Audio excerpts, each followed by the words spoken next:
बात करने के लिए लॉगिन करें www.astrotak.com। मित्रों नमस्कार, मैं हूं आपका मित्र कमल नंदलाल और मैं आप सभी दर्शकों का हार्दिक अभिनंदन करता हूं।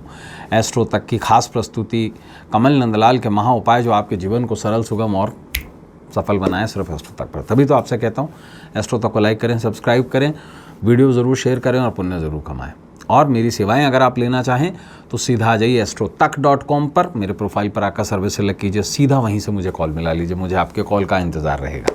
तो चलिए बढ़ते हैं आगे और कमल नंदलाल के महा उपाय में सबसे पहले बात करेंगे विशेष विषय पर। देखिए, श्राद्ध पक्ष जो है यानी कि पितृपक्ष जो है वो प्रारंभ होने को है और इस सीरीज़ में हम आपके लिए लाएं ऋण का दूसरा सेगमेंट। और आज का जो हमारा विषय है कि श्राद्ध पक्ष के खास उपायों से मां का कर्ज चुकाएं और मातृ ऋण पितृदोष से मुक्ति पाएं। तो मातृ ऋण एक तरीके का ऋण है, कर्जा है, ये मां का कर्जा कहलाता है। मां का कर्जा वैसे कोई उतार नहीं सकता इस दुनिया में, ना पिता का कर्जा उतार सकता है, लेकिन शास्त्र यही कहता है कि माँ पिता हम सभी के कर्जदार हैं। पैदा होते ही बृहद पाराशर होरा शास्त्र कहती है कि पैदा होते ही 14 ऋण और 10 ऋण कहती है लाल किताब। और अगर विस्तृत रूप से रावण संहिता को मिला दिया जाए तो लगभग 16 तरीके के ऋण हम पर होते हैं। देखिए शास्त्र क्या कहता है इस बारे में। शास्त्रों के अनुसार पितृऋण का जन्म जन्मांतर तक जातक पर शुभ या अशुभ प्रभाव पड़ता है, इसलिए हम क्या बोलते हैं, पितृदेवोभ्य नमः, है ना, यानी कि पितृ देवता तुल्य है। कहने का अर्थ यही है कि पूर्वजों द्वारा लिया गया प्रत्येक कर्जा वंशज को चुकाना ही पड़ता है। व्यक्ति को अपने जीवन में 3 बातों का सदैव स्मरण रखना चाहिए: फर्ज, कर्ज और मर्ज। मतलब फर्ज का मतलब कर्तव्य, कर्ज का मतलब ऋण और मर्ज का मतलब रोग। जो भी इन 3 बातों का ध्यान रखता है और इन बातों का ध्यान रखकर कर्म करता है वह कष्ट नहीं पाता है। ऋणों के अध्ययन के लिए लाल किताब बहुत ही ईजी माध्यम है। इसमें बहुत ज़्यादा प्रपंच नहीं होते, बहुत बड़े बड़े हवन, लाख लाख 2-2 लाख रुपए के अनुष्ठान नहीं कराने पड़ते।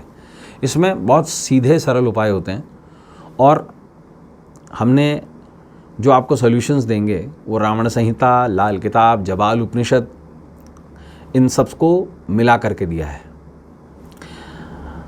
और जन्म पत्रिका में लाल किताब के अनुसार जो ऋण हैं व्यक्ति के वो पहचाने जा सकते हैं और ये भी पहचाना जा सकता है उस ऋण का कारण क्या है, किस वजह से है, उसके लक्षण क्या हैं, ये हम सब आपको बताएंगे। आज बात करेंगे मातृ ऋण की, माता का कर्जा। जी, आखिर है क्या ये मातृ ऋण।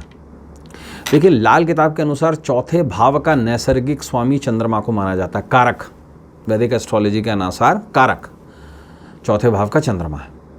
तो भूमि, भवन, कुटुंब, प्रॉपर्टी, इन सबका स्वामी, मनोभाव, इन सबका स्वामी चंद्रमा है। अगर कुंडली में चंद्रमा के घर में यानी कि चौथे घर के अंदर केतु आ जाए तो चौथा भाव दूषित हो जाता है। ऐसे में चंद्रमा को ग्रहण लग जाता है, ये लाल किताब कहती है, और ऐसे में व्यक्ति पर मातृ ऋण चढ़ जाता है। तो समझने योग्य बात क्या, मातृ ऋण कब चढ़ता है, जब या तो चंद्रमा दूषित हो जाए और या फिर चौथे भाव में केतु आ जाए, खाना नंबर 4 में। और ऐसी स्थिति के अंदर व्यक्ति के साथ कुछ लक्षण होते हैं जिनसे वो पहचान सकता है। अगर किसी को नहीं पता कि मुझ पर ये क्यों हो रहा है तो उसके बारे में भी आपको बताएंगे। देखिए, या तो हमारे किसी पूर्वज ने अपनी माता को कष्ट दिया, उसे घर से बाहर निकाल दिया, और ऐसा नहीं है कि हमारे वंश, हमारे पूर्वजों ने जो कुछ किया हमें भुगतना नहीं पड़ेगा, वो बिल्कुल भुगतना पड़ेगा, 100% भुगतना पड़ेगा। यही पितृ ऋण है। ये जो जीन है ना हमारी, ये जो हमें जन्म मिला है, मैंने आपसे कल भी यही कहा था कि अगर पिता का पैसा आपको गिफ्ट में मिलता है, उनका मकान गिफ्ट में मिलता है, तो कुकर्म और सुकर्म दोनों साथ जाएंगे। उनका कर्जा भी आप ही को चुकाना पड़ेगा, मुझे भी, है ना। और हमने जो इस जन्म में किया है हमारे बच्चे चुकाएंगे, चाहे अच्छे या बुरे कर्म। बिल्कुल क्लियर। तो किसी पूर्वज द्वारा माता को घर से बाहर निकाल देना, उसको बेघर कर देना, अपने बच्चे पैदा होने के बाद में, है ना, माँ को घर से बाहर निकाल देना, माँ को अत्यधिक पीड़ित करना, उसे भोजन न देना, उसमें भेदभाव रखना अपनी पत्नी में, या अपनी माँ का ध्यान न देना। और बेटियों पर भी आता ही है, ऐसा नहीं कि सिर्फ बेटों पे आता है, बेटियों पर भी आएगा। अगर बेटा माँ को खुश नहीं रखता और बहन अपने घर खुश है, तो ये समझ लेना ये ऋण उस पर भी है। माता और पिता ये सारे कर्जे बराबर हैं, कोई मुक्ति नहीं पा सकता इससे, चाहे आप कन्या का दान ही कर दीजिए। ये जन्मजात ऋण होते हैं। माता के सुख दुख की परवाह ना करना, माता के प्रति लापरवाह होना, इस जन्म में भी।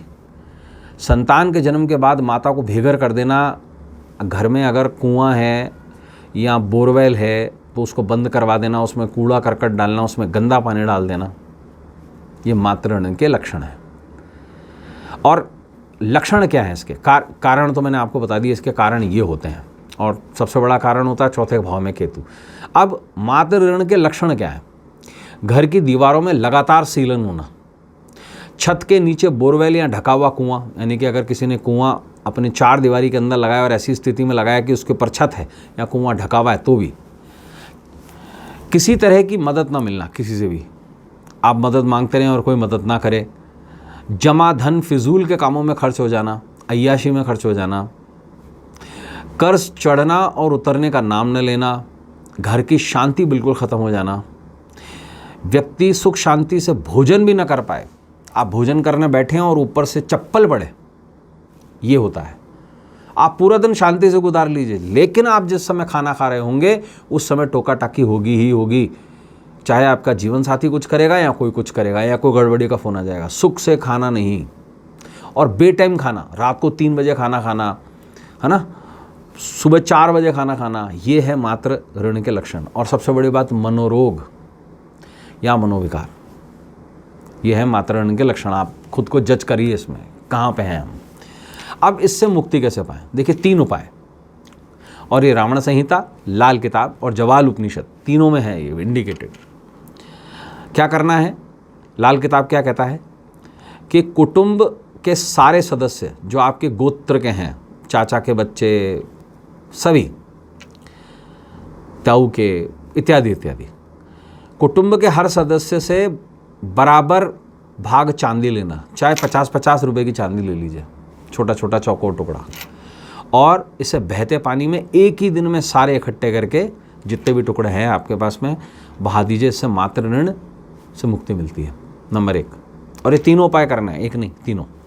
दूसरी बात, साल में 3 महीने ऐसे होते हैं जिनमें आप दूध की छाया से रुद्राष्टाध्यायी करवाएं। सावन, कार्तिक और फागुन, इसमें दूध की छाया। अब इतना ज़्यादा एक्सप्लेनेशन का टाइम नहीं होगा कि मैं इन सब चीज़ों को समझाऊं, लेकिन आप जिससे भी करवाते हैं वो आपको बता देगा। दूध की छाया से रुद्राष्टाध्यायी करवाना। तीसरा उपाय, प्राण प्रतिष्ठित करवा के 8 मुखी प्लस 2 मुखी प्लस 9 मुखी रुद्राक्ष धारण करना।